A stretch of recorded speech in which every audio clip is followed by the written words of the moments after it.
Après, si vous avez des questions, je vais répondre à vos questions, bien évidemment, mais juste identifier combien ces parcours. Donc, il y a toujours un responsable de parcours.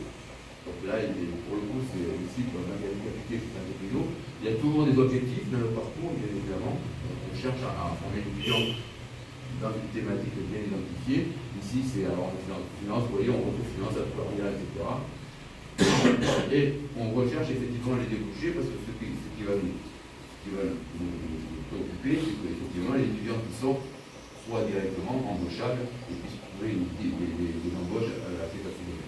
Alors, ce qu'il y a aussi derrière, vous voyez qu'on lit les parcours avec des différents masters.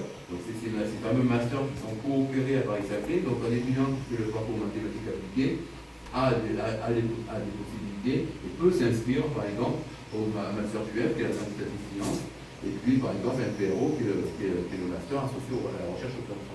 Donc, il a cette possibilité. Donc, normalement, ils sont coopérés, c'est-à-dire qu'on a des places, dans les parcours, dans les masters. Et ça veut dire que nos étudiants peuvent suivre aussi ce master-là par Paris-Saclay. Ça veut dire quoi aussi? Ça veut dire que c'est dans ces masters-là qui sont Paris-Saclay, on retrouve aussi des étudiants qui viennent des autres écoles. Donc nos étudiants vont être confrontés à des étudiants qui sortent de l'école polytechnique, qui sortent de Centrale Supélec, qui sortent de l'école normale supérieure. Donc tout ça, c'est un mix, c'est un mix.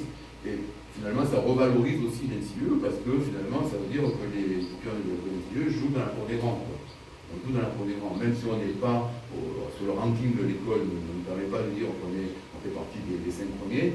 En fait, finalement, nos étudiants sont impliqués dans des formations qui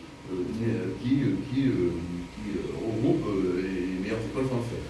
Donc, tout ça, ça revalorise quand même l'école, et il faut qu'on le dise, parce que ça revalorise évidemment notre école. Alors, derrière, évidemment, et là, je commence à rentrer dans ces histoires d'internationalisation, on a la possibilité d'envoyer nos étudiants à l'étranger. Donc, on a créé des partenariats, et dans ces partenariats, on a des destinations qui vont être ciblées plutôt mathématiques appliquées.